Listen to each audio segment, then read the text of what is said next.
તારીખ 30/12/1998 ભુજમાં કચ્છી લેવા પાટીદાર સમાજની હોસ્પિટલ તથા કન્યા છાત્રાલયનો મહોત્સવ પ્રસંગે સ્વામી સચ્ચિદાનંદ પરમહંસનું પ્રવચન. નમઃ શાંતાય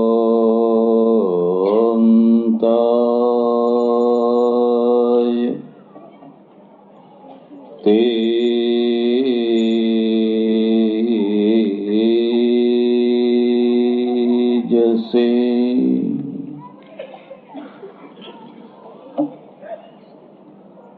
કચ્છી લેવા પાટીદાર સમાજના પ્રમુખશ્રી, ઉપપ્રમુખશ્રી, મંત્રીશ્રી અને બધા સહયોગી ભાઈઓ, અહીંયા મંચ ઉપર બિરાજેલા બધા જ વિશિષ્ટ મહાનુભાવો, સજ્જનો અને બહેનો,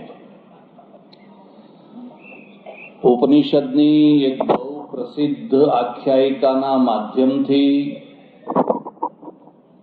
ભગવાન જેવા બે શબ્દો સુજાડે એવી ચર્ચા કરવાનો પ્રયત્ન કરું છું.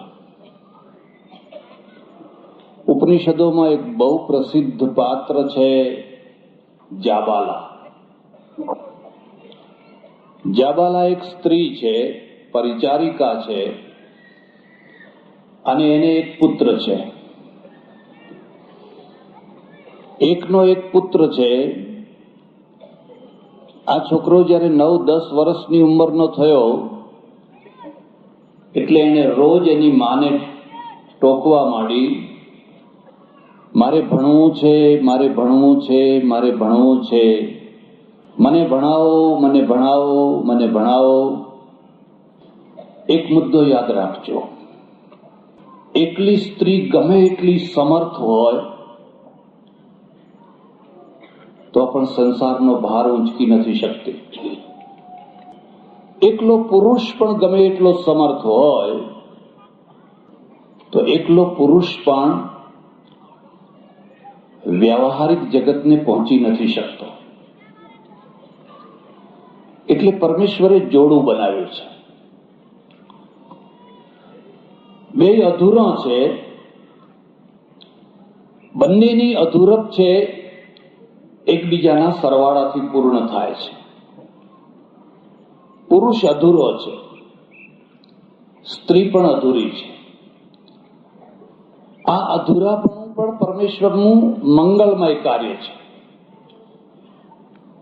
જો પુરુષ પૂર્ણ હોત તો એને કદી સ્ત્રીની ગરજ ના પડી હોત. જો સ્ત્રી પૂર્ણ હોત તો એને કદી પણ પુરુષની ગરજ ન પડી હોત. પણ ભગવાને બેયને અધૂરા બનાવ્યા. એવા અધૂરા બનાવ્યા કે જ્યાં સુધી બંને એકબીજામાં ઓતપ્રોત ન થાય ત્યાં સુધી પૂર્ણતા ના આવે. 10 પુરુષો એક સાથે રહેતા હોય કશું જ નહીં, 10 સ્ત્રીઓ એક સાથે રહેતી હોય કંઈ જ નહીં. એકલી સ્ત્રી સંસારનો ભાર ઊંચકી નથી શકતી. તમારી ઈચ્છા હોય તો તમે કોઈ વાર અજંટા ઇલોરાની યાત્રા કરજો. અને હું તો તમને ખાસ ભલામણ કરું છું કે તમે કોઈ પણ ધર્મને પાળતા હો, કોઈ પણ સંપ્રદાયને માનતા હો, પણ જિંદગીમાં એકવાર દક્ષિણ ભારતની યાત્રા જરૂર કરજો. આપણા જો સ્થાપત્ય જોવા હોય તો દક્ષિણ ભારતમાં જોવાના, ઉત્તર ભારતમાં નથી રહ્યા, તૂટી ગયા. તમે જોઈને આશ્ચર્યચકિત થઈ જશો કે શું આ રચના કરનારાઓએ શું રચના કરી છે. અદ્ભુત રચના. અમારા એક જૈન સજ્જન છે, આશ્રમમાં ઘણી વાર આવે, થોડો મશ્કરો સ્વભાવ છે. એ ઘણી વાર વાત વાતમાં મને કહે, મહારાજ, મેં કહું કેમ, શું બોલો? અમારા ડેરા એમ કે, અને તમારી તો ડેરીઓ. ડેરા અમારા એમ. તમારી તો ડેરીઓ એમ કે, અને વાતે સાચી, કારણ કે પૈસો તો બધો વાણિયા પાસે હતો ને. બ્રાહ્મણ પાસે પૈસો નહીં, સત્યનારાયણની કથા કરાવે, સીધું આવે તો વરાણીનું કામ ચાલે, એ દશા હતી. દરબારો મૂછો મળે, બાકી હરિયો. અને પટેલો બધા દેવાદાર, ખેડૂતો બધા દેવાદાર. દેવામાંથી ને વેઠમાંથી ઊંચા ના આવે. કોની પાસે પૈસો હતો? પૈસો જ કેવો હતો? પૈસો તો બધો વાણિયા પાસે હતો. અને વાણિયાઓએ પૈસો બધો છે એ દેરામાં લગાવ્યો હતો. આલિશાન દેરા બનાવ્યા.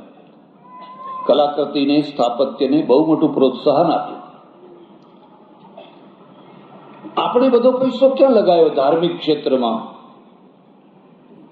હિન્દુઓની પાસે કઈ મોટામાં મોટું કોઈ કાર્ય કરવાનું હોય તો યજ્ઞ કરવાનું. મોટા મોટા યજ્ઞો થાય, મોટા મોટા યજ્ઞો થાય. 3 દિવસ, 4 દિવસ, 5 દિવસ, 7 દિવસ, લાખો કરોડો રૂપિયાના યજ્ઞો થાય. વાત પૂરી થઈ. પછી શું? પછી ભેગા થઈને બધા રાખ ચોડો. એમાંથી નિર્માણ શું થયું? સમાજનો કયો પ્રશ્ન એમાંથી ઉકેલાયો? પ્રશ્ન ઉકેલવાનો કોઈ પ્રશ્ન જ નહીં. આ તો છેલ્લા 50 વર્ષથી એક બહુ મોટું પરિવર્તન આવ્યું છે ને એનું આ પરિણામ છે. એટલે મેં કહ્યું તમારી વાત સાચી છે. ડેરા તમારા અને ડેરીઓ અમારી, એ વાત સાચી છે. પણ હું તમને ખાસ વાત કહું છું શેઠ, એક વાર તમે મારા ખર્ચે દક્ષિણ ભારતની યાત્રા કરવા આવો. મારા ખર્ચે. મને ખબર છે કે કંઈ આપણો ખર્ચો લેવાનો નથી. એ તો સારો માણસ, ઉદાર માણસ છે. પણ તમને સમયસર ઓફર કરતા આવડવી જોઈએ. ઘણા માણસો જમતા નથી હોતા, જમવાના નથી હોતા, પણ તમે ઓફર તો કરો કે જમતા જજો, ચા પાણી પીતા જજો, એટલું બોલો તો ખરા. ઘણાને ઓફર કરતા નથી આવડતી હોતી. અને પછી તમને એમ કે અરે તમે આવ્યા પણ જમ્યા વિના ગયા. પણ તું કહેતો જમીએ કે એમને જમીએ? તું ઓફર કરે તો જમીએ. તો ભૂખ્યા હતા બોલવું તું ને. અમે દક્ષિણ ભારતની યાત્રાએ ગયા. રામેશ્વરમ, મીનાક્ષીપુરમ, ચિદમ્બરમ, આ બધા જોઈને શેઠ એટલો એટલો આભો થઈ ગયો. મને કે મહારાજ, ડેરા તમારા, ડેરીઓ અમારી. હું તમને ભલા કરું છું.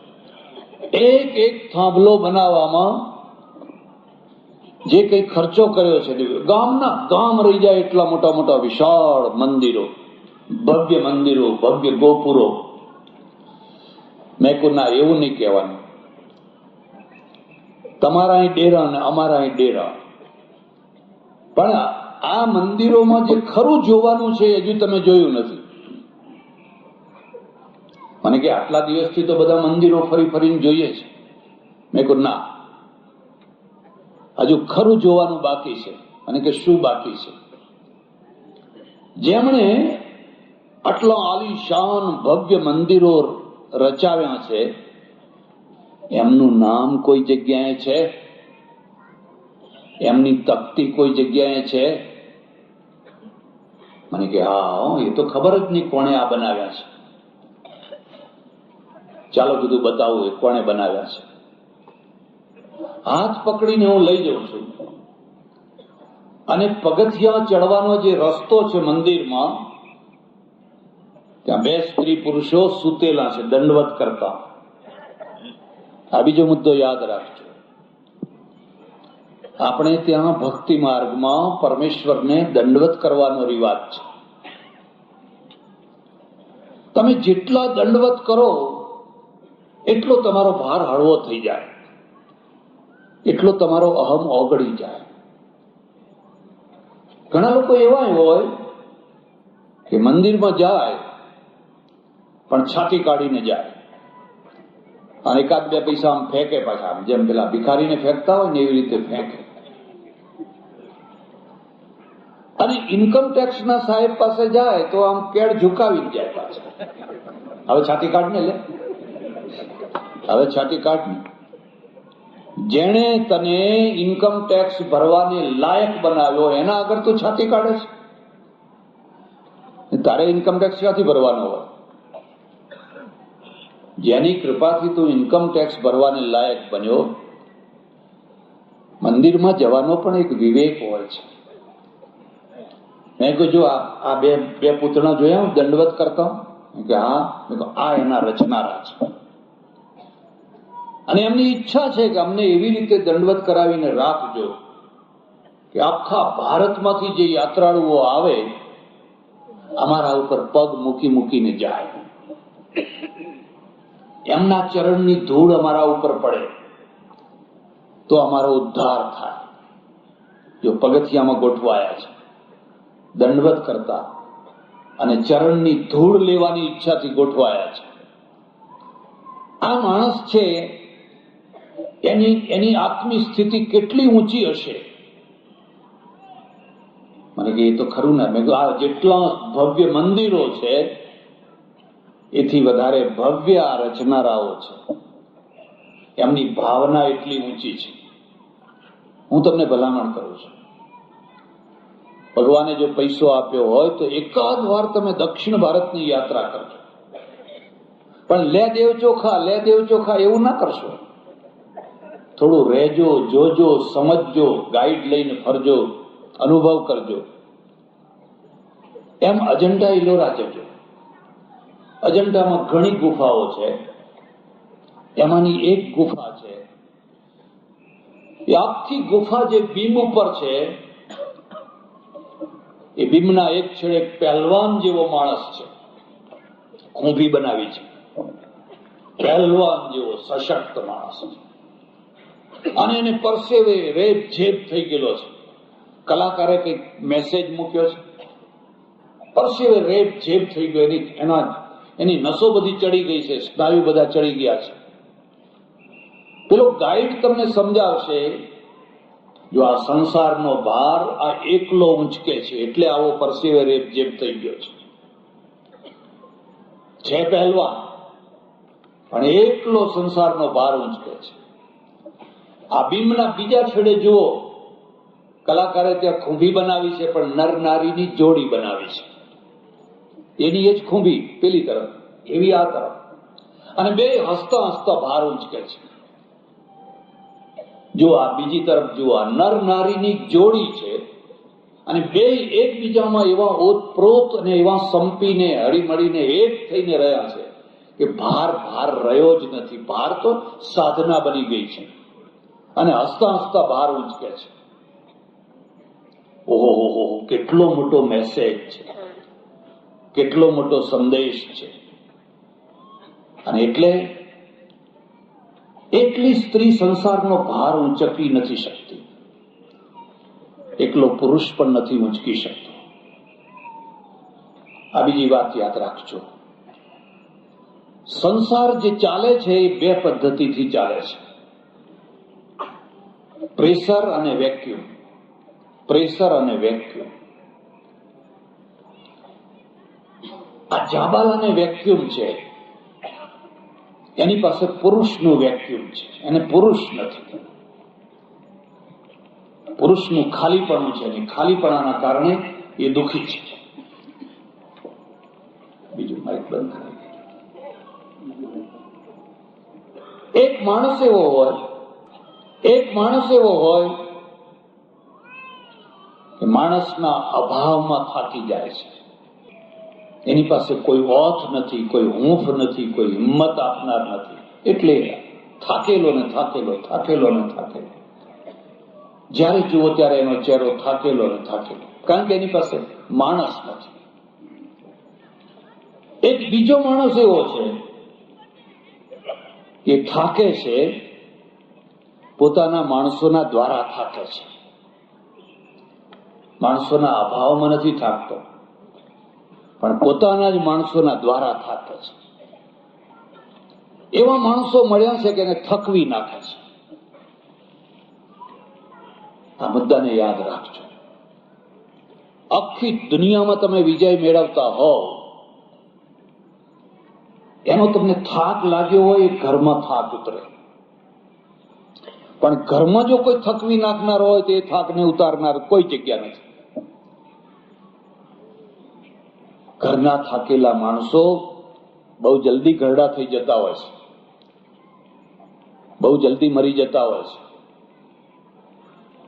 બહુ જલ્દી નિરાશ થઈ જતા હોય છે. આ માણસ પ્રેશરમાં દુઃખી થઈ રહ્યો છે, એટલે કઈ નહીં, બ્લડ પ્રેશરમાં કોઈને હાઈ પ્રેશર હોય ને કોઈને લો પ્રેશર હોય, બસ આ જ દુનિયા છે. જાબાલા છે, એકલી સ્ત્રી છે, અને પેલો છોકરો એને રોજ કહે છે મારે ભણવું છે, મારે ભણવું છે, મારે ભણવું છે. જાબાલાએ કહ્યું બેટા, આટલા બધા ગુરુકુળ છે, ઋષિકુળ છે, જા તારી મેળે જા અને દાખલ થઈ જા, ભણ, હું તને ક્યાં ના પાડું છું. કેટલા છોકરા છે જેને ભણવું છે પણ ભણાવનાર નથી. કેટલા છોકરા છે જેને ભણવું નથી પણ જબરજસ્તી ભણાવે છે. અમારી બાજુમાં જ વિદ્યાનગર છે. તમે 1-2 મહિના વિદ્યાનગર રહો તમને ખબર પડે. એવા કેટલાય છોકરા છે જેમને ભણવું નથી, પણ એમના મા બાપ ફોરેનમાંથી મહિને 1000 રૂપિયાનો ખર્ચો હોય તો 10,000 મોકલે છે, 20,000 મોકલે છે. સ્પેશિયલ બંગલો રાખી આપે છે, સ્પેશિયલ રસોઈઓ રાખી આપે છે. સગવડની કોઈ કમી નથી, પણ ભણે કોણ? આ તો હીરો હોન્ડો લઈને રખડ્યા કરે છે અને રોજ નવા પરાક્રમ કરે છે. કેટલા એવા છોકરા છે જેને ખાવું છે પણ કોઈ ખવડાવનાર નથી, અને એવા કેટલાય છોકરા છે જેને ખાવું નથી પણ જબરજસ્તી એને બદામનો શીરો ખવડાવે છે. આટલું ખાઈ લે, આટલું ખાઈ લે, આટલું ખાઈ લે. મારા ઓળખીતા એક રસોઈયા હતા મુંબઈમાં, એ મને કહે કે અમારે આ છોકરાઓ માટે બદામનો શીરો બનાવીએ, અને શેઠ તો આમ જાય, શેઠાણી કે આ છોકરાઓને બધાને ખવડાવી દેજો. એટલે છોકરા અમને પગે લાગે, મહારાજ તમે ખાઈ જાવ ને. એટલે પેલા મહારાજ કે હું તો પછી છું જ નહીં, તો મને ખબર જ છે કે તમે ખાવાના નથી. ટપલી મારી મારીને છોકરાને કાઢી મૂકીએ, પછી આપણે શીરો ખાઈ જઈએ. પેલા છોકરાને ભણવું છે પણ એને ભણાવનાર કોઈ નથી. કેમ? સમાજ નથી. વ્યક્તિની જવાબદારી વ્યક્તિ ઉપર છે. એનું માથું ફેરવી નાખ, એનું મોઢું ફેરવી નાખ.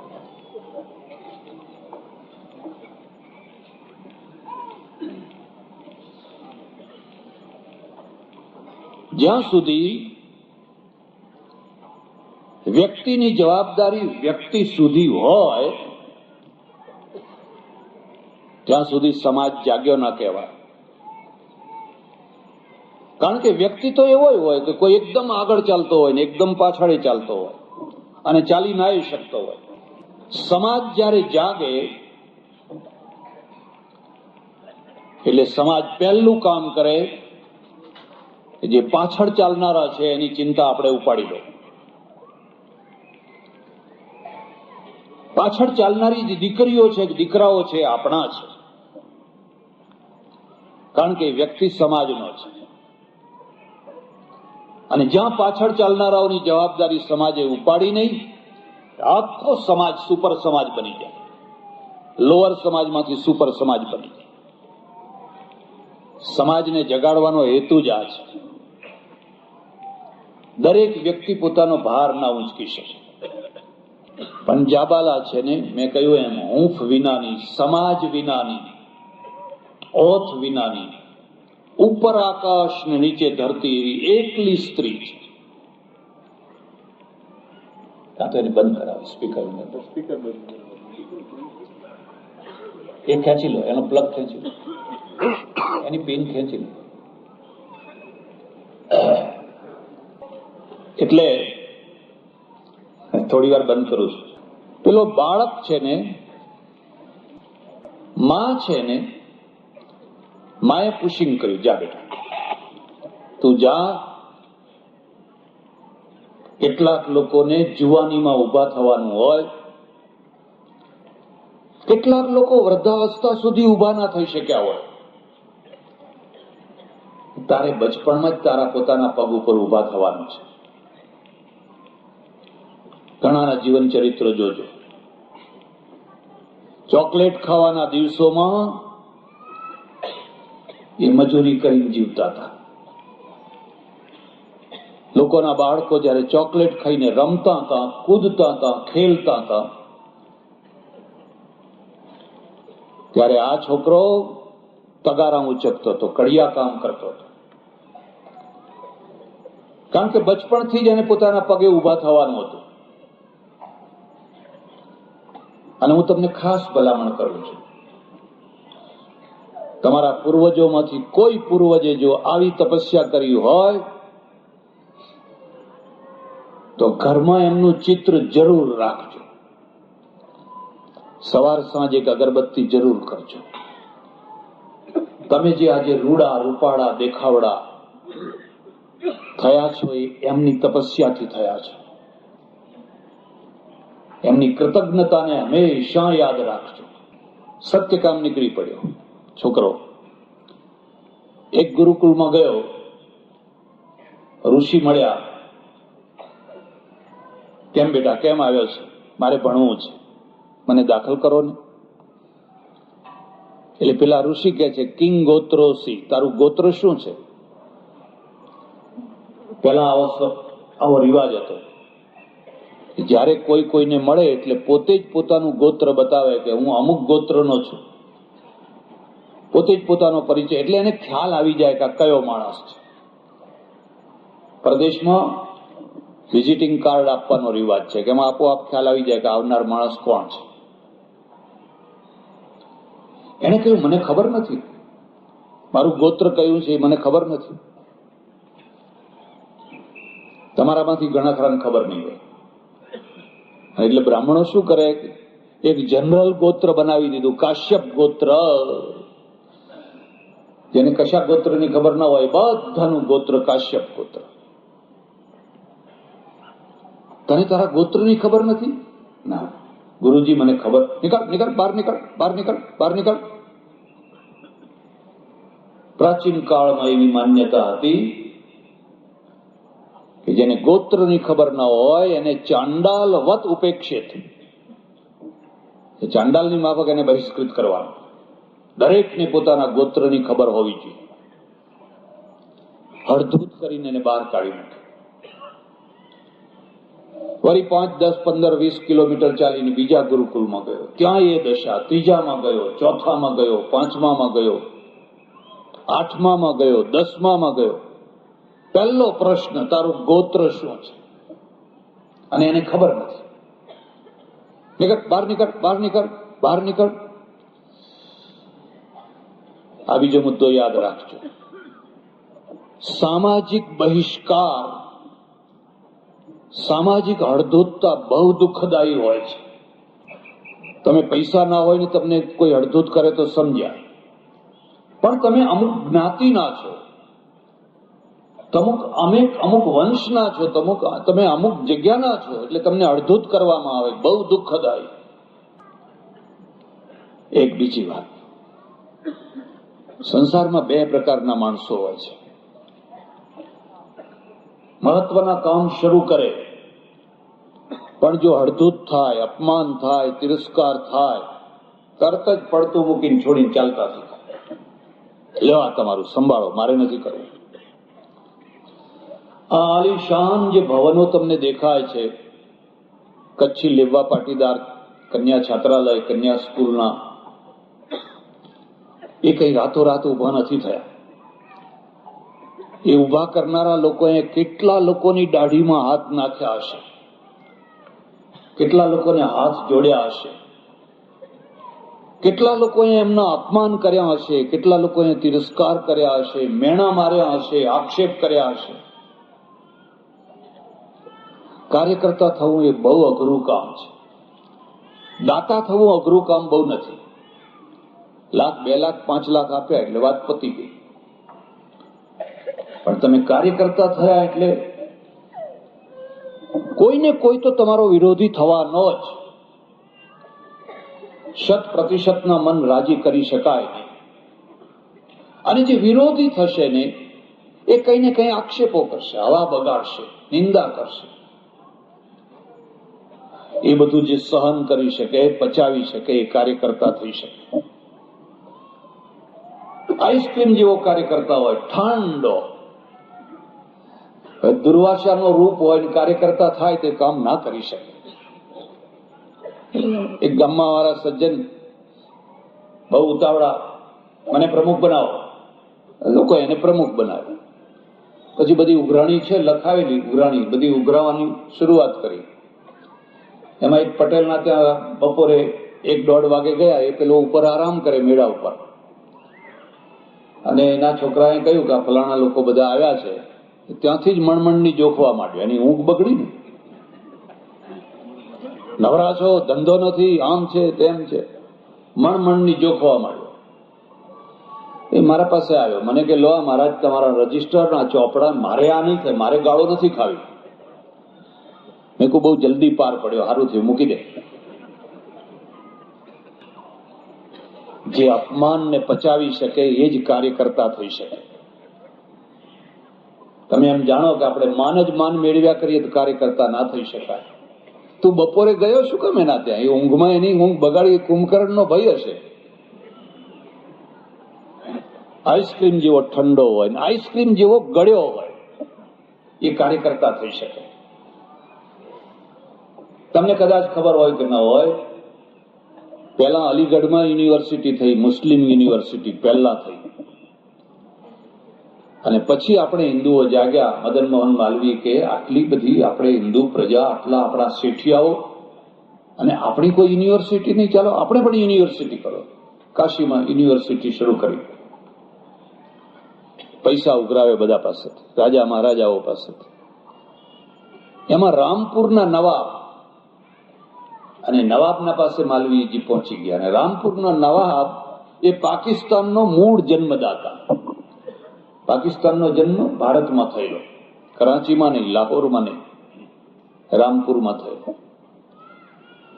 માલવીયજી તો નવાબ પાસે પહોંચી ગયા અને કહ્યું કે અમે મોટી યુનિવર્સિટી બનાવીએ છીએ, તમે કંઈક આપો. એ ગુસ્સે ભરાયેલો, અને ગુસ્સાને કાબુમાં ના રાખી શક્યો. એટલે એને બીજું કશું ના સૂઝ્યું તો એની મોજડી હતી, જુત્તું, એ મોજડી ઉપાડી. પેલા મારા માલવીએ કહ્યું દેખો મેં બ્રાહ્મણ, કુછ ભી દે દો, મુझे નિરાશ કરકે મત ભેજો, કંઈક મને આપો. એટલે પેલાને ગુસ્સામાં પેલી મોજડી એમની જોડીમાં નાખી દીધી. લઈ જાઓ. આમ કરીને તો ચાલતા થયા. લોકોએ પૂછ્યું શું લઈ આવ્યા નવાબ પર? અરે કે બહુ પૈસા લાવ્યો છું. શું લાવ્યા? મોજડી બતા. અમે મારવી હતી ને કે ના મરાય, તમને ખબર નથી, આ તો પૈસા છે. આટલું અપમાન કર્યું. તમારું અપમાન એ સમગ્ર હિન્દુ જાતિનું અપમાન છે. માલવીજી કે એવું બધું બોલશો નહીં, તમે જુઓ આમાંથી હું કેવા પૈસા પેદા કરું છું. 2-4 દિવસ થયા હશે ને પેપરમાં એડવર્ટાઇઝ આપી માલવીજીએ કે રામપુરના નવાબ તરફથી હિન્દુ યુનિવર્સિટીને મોજડીની ભેટ મળી છે, એની હરાજી અમારે કરવાની છે, જેને હરાજીમાં લેવી હોય અમુક ટાઈમે હાજર થાય. અને પેલા નવાબે વાંચ્યું અને એના દીવાનને કે જાઓ જાઓ, આ બ્રાહ્મણ તો મારો ફજેતો કરશે. મને સૂઝ્યું ને મેં વળી એને મોજડી આપી, હવે એ હરાજી કરવાનું. 1 લાખ 2 લાખ જે જુએ એ આપીને લઈ આવો મોજડી. અને લઈ ગયા, પૈસા આપીને લઈ ગયા. આ કાર્યકર્તા છે. જો એ દુર્વાસા થયા હોત તો ચકમક જરવાનું જ હતું, તો સંસ્થા ના ચલાવી શકાય. તમે ઝઘડા કરી શકો, તોડી નાખવું બહુ સરળ છે, પણ તૂટતાને રોકવું એ બહુ અઘરું છે. અને જે એ કરી શકે એ જ કાર્યકર્તા કરી શકે. આ બધું જેણે રચના કરી, આટલી મોટી જમીનમાં આટલા વિશાળ, આજે 1000 ઉપરની દીકરીઓ અહીં ભણે છે. કેટલું મોટું તપ કર્યું હશે, કેટલું સહન કર્યું હશે. એટલે કેટલાક લોકો એવા હોય કે જરાક અપમાન થાય, જરાક ન ગમતું થાય, મૂકીને ચાલતા થઈ જાય. અને કેટલાક એવા હોય કે ગમે એમ થાય પણ એ પાર પાડે ને પાર પાડીને જ જંપે. અને જે પાર પાડીને જંપે એ મહાપુરુષ બને. આ નાના સરખા છોકરાના એટલા અપમાન, એટલો અડધૂત થયો, એટલો તિરસ્કૃત થયો, પણ એ હાર્યો નહીં, એ થાક્યો નહીં. એને કહ્યું હું ફરીશ, એક ગુરુકુળમાં ફરીશ. એમ કરતા કરતા એક ગુરુકુળમાં આવ્યો અને ત્યાંના જે ઋષિ હતા, મોટા ઋષિ, એમણે પૂછ્યું તારું ગોત્ર શું? એને કહ્યું મને ખબર નથી, મારી માનું નામ જાબાલા છે અને મારું નામ સત્યકામ છે, મને ગોત્રની ખબર નથી. પેલા ઋષિએ એને છાતી સરખે લગાવ્યો અને કહ્યું નૈતદ બ્રાહ્મણો વક્તુમર હતી. આટલી ચોખ્ખી વાત કોઈ અબ્રાહ્મણ બોલી ન શકે, તું બ્રાહ્મણ જ છે. નહીં તો ખોટું બોલવું હોય તો બધું બોલી શકાય ને. અમારે સાધુઓ ઘણી વાર આવું બહુ ખોટું બોલે. બંગાળથી આવે, બિહારથી આવે, દૂરથી આવે. અમારે પિતાજી કલેક્ટર થે, હવે આપણે કોઈ તપાસ કરવા જવાના હતા? અમારે તો બહુ બડી જાગીર થી, હવે જાગીર વખત પછી ઉઘરાણું કરવા કેમ આવ્યા છે? અને વગર પૂછે આવું બધું બોલ્યા કરે. કોઈ પૂછે ને બોલે તો હજુ સમજ્યા છે, પણ વગર પૂછે બોલ્યા કરે. પોતાના માટે કાલ્પનિક વાતો મોટી બોલવી હોય તો બોલી શકાય. સત્યને ઠોકરો ખાવી પડે, પણ ઠોકરો ખાધા પછી સત્યનો જ જય થતો હોય છે. વગર ઠોકરે કદાચ અસત્ય એકવાર પૂજાઈ જાય પણ કાયમ ના પૂજાય, અંતે એને જ ઠોકર ખાવી પડતી હોય છે. આ ઋષિનું નામ છે હરિદ્રુમત. અને હરિદ્રુમતે કહ્યું બેટા ચાલ મારા ગુરુકુળમાં દાખલ થઈ જા, હું તને ભણાવીશ. આ બીજો મુદ્દો યાદ રાખજો. સંસારમાં બધી જગ્યાએ, બધા સમાજોમાં, બધા રાષ્ટ્રોમાં, બધા ઘરોમાં બે ધારાઓ ચાલતી હોય છે, એક રૂઢિવાદીઓની, એક સુધારાવાદીઓની. રૂઢિવાદી છે ને એ મોટો હાઈવે છે, મોટો હાઈવે છે, એના ઉપર આખી દુનિયા ચાલે છે. અને સુધારાવાદી છે એ પગદંડી છે, નવી નવી કોઈએ પાડી છે મહેનત કરીને, એના ઉપર થોડા માણસો ચાલે છે. પણ આ પગદંડી ભવિષ્યનો હાઈવે છે અને આ હાઈવે ભૂંસાઈ જવાનો છે. આ ભવિષ્યનો હાઈવે છે. મારી સામે જે બહેનો બેઠી છે અને જોઈને આનંદ થાય છે, લગભગ કોઈએ લાજ કાઢી નથી, કોઈએ ઘૂંઘટ કાઢ્યો નથી. તો પહેલા તો આપણે ત્યાં બધી બહેનો ઘૂંઘટ જ કાઢતી. અરે સભામાં જ ના આવે, ઘૂંઘટ કાઢવાની તો વાત બહુ દૂર રહી, પણ સભામાં જ ના આવે. રોટલા ટીપ, રોટલા ટીપ, અને એ રોટલા ટીપે રાખે. એને બિચારીને કઈ, એને ખબર જ નહીં દુનિયા ક્યાં ચાલે છે.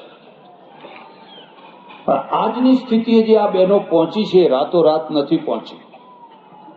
કેટલા વર્ષોથી એના માટે જહેમત કરવી પડી છે. કોલ્હાપુરમાં એક કચ્છી પટેલ, પણ કડવા પટેલ, એમના ત્યાં ઉતરેલો ને આટલું જ મોટું ફંક્શન. અને મેં કહ્યું કે આ બધી બહેનોની સભામાં એક બહેનને તો વક્તા તરીકે બોલાવો, પુરુષો જ બધા બોલ બોલ કરો છો.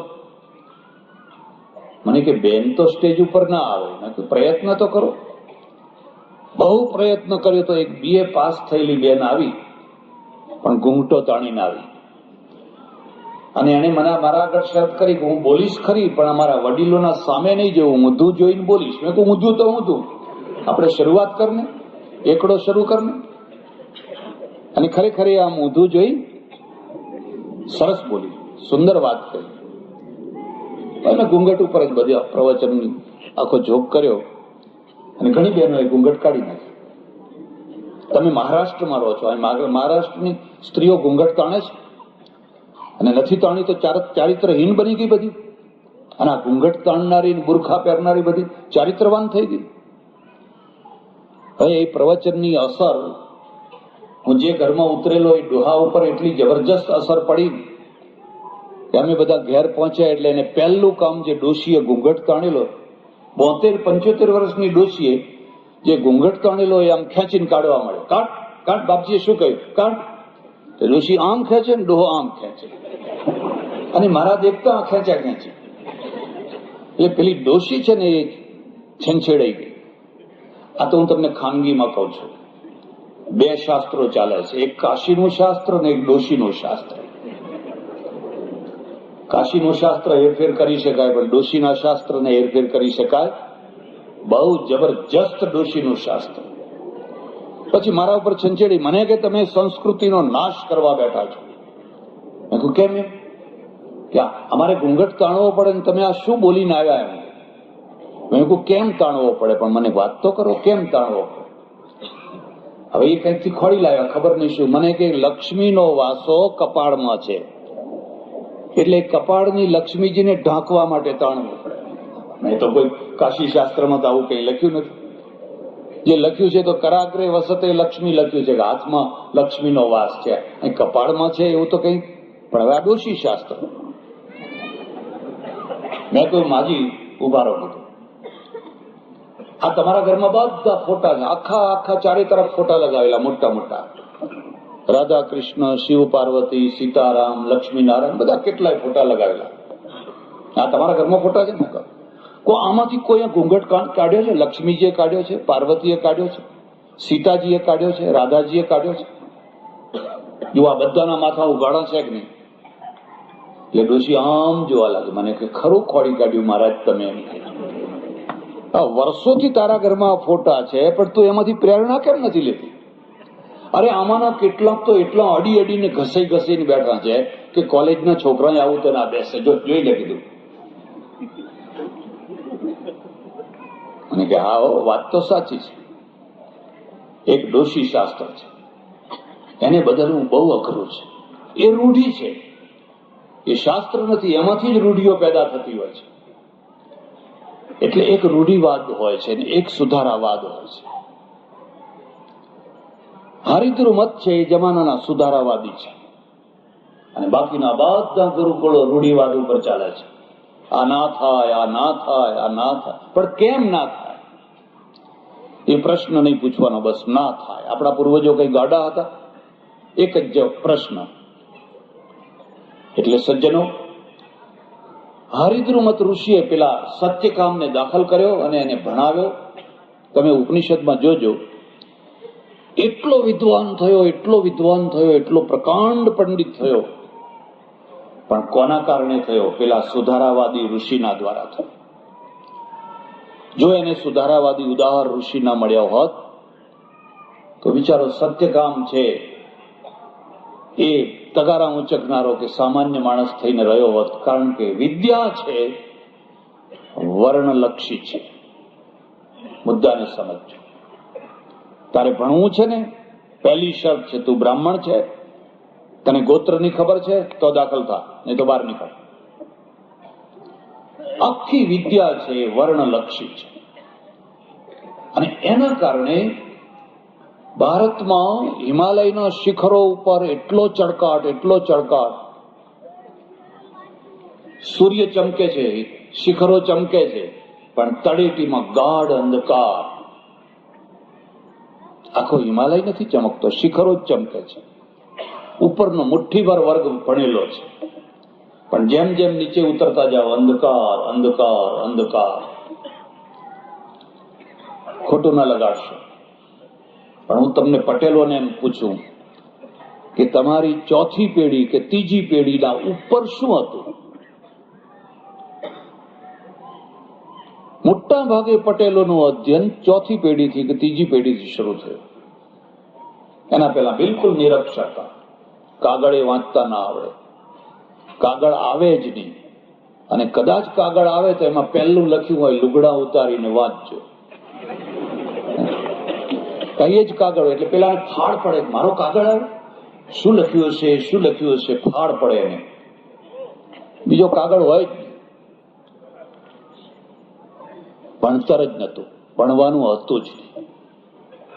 મારા પુસ્તકમાં મેં લખ્યું છે, જે પ્રજા એટલે પાટીદાર પ્રજા માત્ર 40-50 વર્ષની અંદર આટલો મોટો કૂદકો મારે, કેટલો મોટો કૂદકો કે આજે સુપર પ્રજા બની, એ જો 400 વર્ષથી ભણતી હોત તો આ 50-60 વર્ષથી જે ભણવા માંડ્યું એની જગ્યાએ જો એ 400 વર્ષથી ભણતી હોત તો અમેરિકા થતા 250 વર્ષ લાગ્યા હતા, અને આ તો 40 વર્ષમાં ક્યાંથી ક્યાં આખી પ્રજા પહોંચી ગઈ. પણ ભણતર જે હતું એ વર્ણલક્ષી હતું, માત્ર વર્ણને ભણવાનું, સૌને નહીં ભણવાનું, બધાને નહીં ભણવાનું. એમાં સ્ત્રીઓને તો બિલકુલ નહીં. સ્ત્રી શુદ્રો નાધી હતા. તમે કાળિદાસના ગ્રંથો વાંચજો, રાજાની રાણી પણ પ્રાકૃત બોલે છે, એ સંસ્કૃત નથી બોલી શકતી, એ પ્રાકૃત ભાષા બોલે છે, ગામઠી ભાષા બોલે છે. ઋષિની પત્ની એ પ્રાકૃત બોલે છે, કારણ કે સ્ત્રી છે. પછી એક બીજો પીરિયડ આવ્યો, ઋષિઓ પૂરા થઈ ગયા. કોઈ વાર તો વિચાર કરો કે આ ઋષિઓ ગયા ક્યાં? હવે કેમ ઋષિઓ થતા નથી? શું થયું? આ તમને જો રિસર્ચ કરવાની ટેવ હોય ને કરો તો હું તમને કહું છું કે તમે જોશો તો પ્રાચીન ઋષિ યુગમાં ક્યાંય સાધુ જ જોવા નહીં મળે. તમને વ્યાસ, વશિષ્ઠ, કણાદ, કપિલ, ગૌતમ, ઋષિઓ જ ઋષિઓ, 88,000 ઋષિઓ, બધા સાધુ જોવા નહીં મળે. અને આ ઋષિઓ કોણ છે? પત્ની વાળા છે, બાળકો વાળા છે. દૂર નદીના કિનારે પોતાનું ગુરુકુળ બનાવે છે, વિદ્યાર્થીઓને રાખે છે, ભણાવે છે, અને ભણાવેલા વિદ્યાર્થીઓ સમાજને પાછા આપે છે. અને શું ભણાવે છે? એક વિદ્યા ભણાવે છે. એને ધનુર્વેદ શીખવાડે છે, ધનુષબાણ શીખવાડે છે, આયુર્વેદ શીખવાડે છે, નક્ષત્ર વિદ્યા શીખવાડે છે. જેટલી ફેકલ્ટીઓ છે એ બધી ફેકલ્ટીઓ એમને શીખવાડે છે. ઋષિને વિદ્યા પ્રત્યે એલર્જી નથી. થોડો સંકોચ મૂકીને પણ તમને કહું છું કે કામસૂત્રનો રચનાર પણ ઋષિ છે, વાત્સ્યાયન. એ શાસ્ત્ર પણ જરૂરી છે. ધર્મ, અર્થ, કામ અને મોક્ષ ચતુર્વિધ પુરુષાર્થ માન્ય છે. અને વાત્સ્યાયન છે ગુજરાતનો જ પાછો. ગુજરાતના કેટલાય ઋષિઓ થયા, એમાંના એક સૌથી સમર્થ ઋષિ છે. એને એલર્જી નથી. એ સમજે છે કે આ જીવનનું એક બેલેન્સ છે અને બેલેન્સ રહેવું જોઈએ. પણ ઋષિઓ સમાપ્ત થયા, પૂરા થયા. પછી જે પીરિયડ આવ્યો ને એ સાધુઓનો આવ્યો, શ્રમણોનો આવ્યો. બુદ્ધ થયા, મહાવીર થયા. સાધુઓ જ સાધુઓ, ટોળે ટોળા. બુદ્ધની પાછળ 60,000 સાધુઓ ફરતા હતા. 60,000. એટલે બિહાર, મૂળમાં તો વિહારમાંથી બિહાર બન્યું. બૌદ્ધ સાધુઓને રહેવાની જે જગ્યા, એનું નામ વિહાર, અને વિહાર ઉપરથી બિહાર શબ્દ. પ્રાચીન શાસ્ત્રોમાં બિહાર નામ નથી. અંગ છે, બંગ છે, કલિંગ છે. આટલા બધા જ્યાં જુઓ તો જે મળ્યો એ બધા સાધુ. છોકરો મળ્યો તો સાધુ, દરજી મળ્યો તો સાધુ, રાજા મળ્યો તો સાધુ, દિવાન મળ્યો તો સાધુ. સાધુ થઈ જાઓ, આત્માનું કલ્યાણ કરો, નિર્વાણ પ્રાપ્ત કરી લો. આ બધામાં કશો રસ નથી. આ સંસાર તો નરક છે, અને નરકના 2 મોટા દ્વાર છે. એક સ્ત્રી ને બીજો પૈસો. આ બેથી દૂર ભાગો. એમના સામું ના જુઓ, એમની રસોઈ ના જમો, કારણ કે આ નરકના દરવાજા છે. એક બીજી વાત યાદ રાખજો, દરેક સમયમાં એક માસ્ટર બીબુ હોય છે. જેમ તમે પ્રેસમાં જાઓ તો પ્રેસ વાળા છે ને પેલા બધા અક્ષરો ગોઠવે, અને પછી આમ છપ છપ છપ. પણ જે ગોઠવેલા જે અક્ષરો છે એ માસ્ટર બીબુ છે. એમાં જો ખોડ આવી ગઈ તો જેટલી છાપ છે બધામાં ભૂલ આવી જશે. એ બરાબર હોય ને પેલા કાગળમાં ભૂલ આવે તો સુધારી શકાય. દરેક સમયમાં એક માસ્ટર બીબુ હોય છે. ઋષિઓના સમયમાં ઋષિ માસ્ટર બીબુ છે. અને ઋષિ છે એક બેલેન્સ વાળો છે. એ ખેતી કરે છે, ગૌશાળા કરે છે, સ્વાવલંબી છે, કોઈની પાસે લાંબો હાથ નથી કરતો. બાળકોને કહે છે આપણા ઝોપડા પર્ણકુટીઓ બનાવો, અનાજ પેદા કરો અને આપણે સ્વાવલંબી થઈને ભણો. પછી આ આખો વર્ગ બદલાઈ ગયો. મારું ભોજન તમારે ઘેર, હું કમાતો